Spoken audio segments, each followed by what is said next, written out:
Now, we do a lot of talking here in this church and a lot of speaking about calling.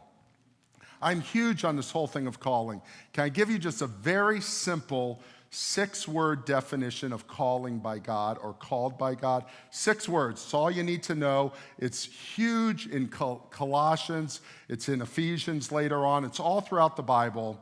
But it's these words. Calling is this. Very simple. When he talks about calling, it's by God, to God, for God. Your calling and my calling, and sometimes it's the word him, sometimes it's the word God, sometimes it's the word Christ. By Christ, to Christ, for Christ. By him, to him, for him. There's 2 parts to this calling. There's this part of the calling, and there's this part of the calling. And I think many of us as Christians get this part of the calling. We come to faith. God calls us. We've talked about that. Whether God calls us and we come, or we come and he calls us, all that is theological. We're not going to go there today. But the reality is this: God has called people to come to him. And our answer to the call is through belief in him, faith in him, trust in him. And then we all think, okay, that's it. It's all over at that point. Can I bring a little illustration out here? I brought some toys with me, if I could. I brought balls, juggling balls, 3 juggling balls, a red one, a green one, and a yellow one. And many times we as Christians think God has called us to be a juggling ball. We're all exactly the same. Oh, we're a little different color. Maybe we come from a different country, but we're all exactly the same because he called us to himself. And we think our entire life is this. Now, these lights are in my way, so I can barely see it. But we just go up and down like a juggling ball. You know, the problem with juggling balls is this: there is nothing you can do with a juggling ball except juggle. Or play with a little 2-year-old and roll it to them, and she rolls it back. I have a grandchild. They love to roll these. They're good for nothing else. They're too squishy for tennis. They're too big for golf. They just don't work, do they? So we think we just go back and forth. Then our friend becomes a Christian, and we just go up and down and up and down. And then we add one more, and we just go like this. And we think this is the Christian life. My friends, it is not the Christian life. The Christian life is far more than juggling up to God and back down to earth. And Sundays we go up to God, come back to earth on Monday. It is far more than this. Let me explain. Can I have 3 of you come up and 3 of you come up? I've got 6 people here, and you say, why these 6? Because they were willing to sit in the front row. So, now, I will start with you 3, okay? Just 3 here, 3 here. Come on over. 1, 2, 3. Stay there. Bring your sister closer. There you go. Sister here. Go out a little further. Okay. Now here's some balls, right? Now here's a golf ball. I'm going to give Sammy the golf ball.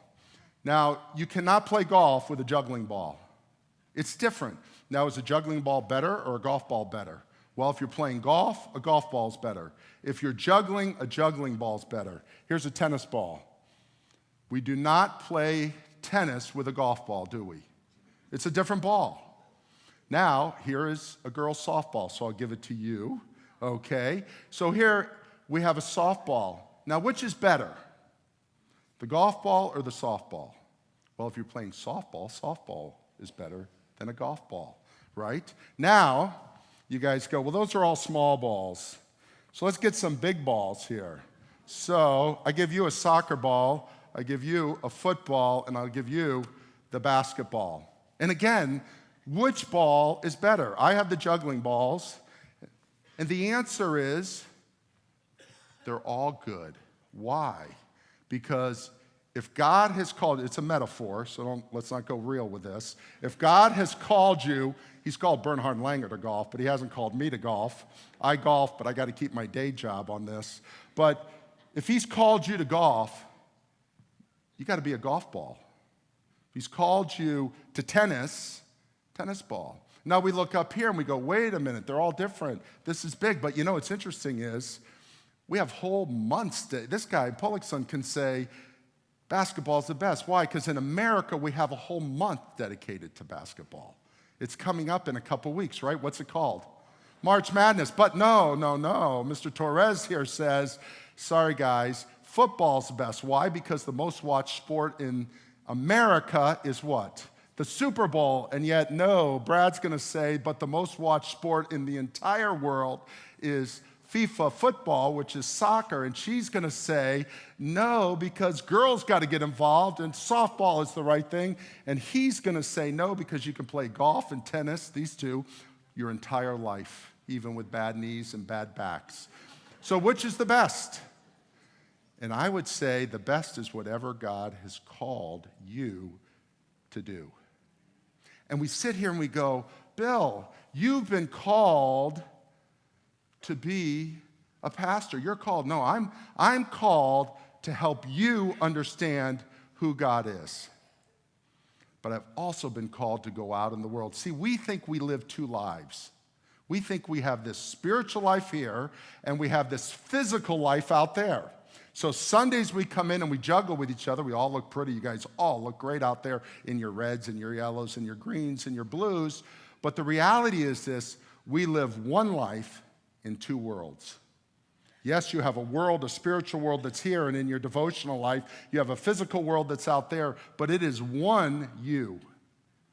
And no one is to say that your gift that is used this way or your gift that is used this way is better or worse. What is worse is when that ball is sitting in a golf bag, and that ball is sitting in a closet, and this ball is sitting in a baseball bag or a softball bag, and the tennis ball is sitting in one of those little plastic ball things you put the three balls in. That's when it's bad. God has called each of us by Him, to Him, and for Him.